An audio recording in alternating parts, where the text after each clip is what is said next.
Now let us try to understand the process of finding the predecessor of an item in a binary search tree using these Visualgo animations.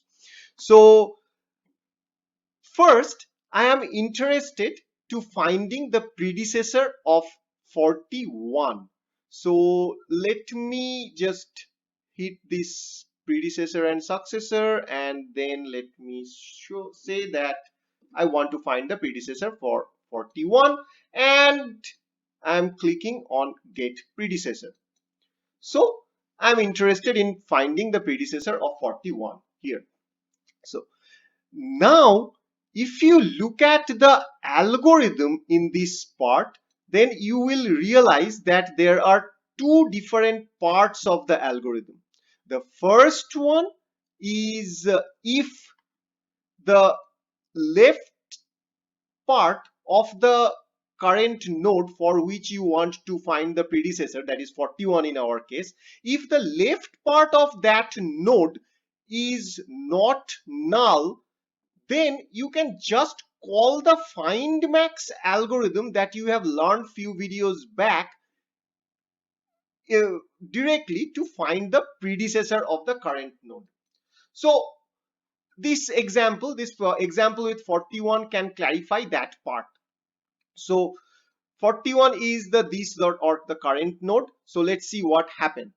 So whenever we are checking, so for of course the left part of 41 is not null. There are several things in 41, so it went inside this if condition, and then find max this dot left. Now remember, I am just if you notice carefully here, I am calling the find max with not 41 but the left child of 41, that is this dot left. So after coming to 20, you have to find the maximum in this in this subpart of this binary search tree or this left subtree of 41.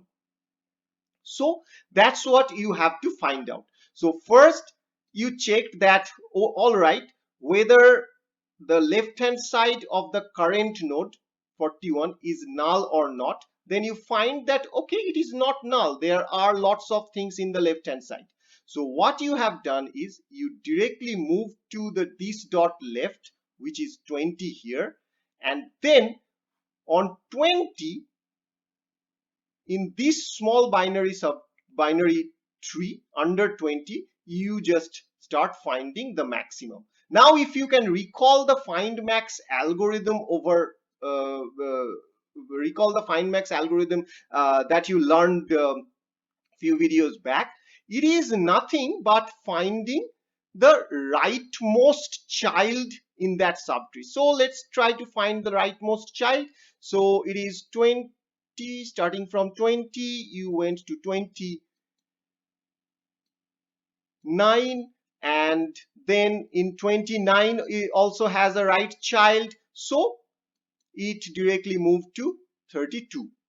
And so since this is the rightmost child, this is the maximum inside this small subpart of this binary search tree, and so it found 32 as the maximum, and so 32 is the predecessor of this 41.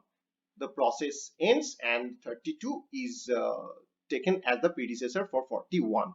So this is how you can find the predecessor, but this is a most simplest case when the left subtree is not null, but that may not happen in all the cases.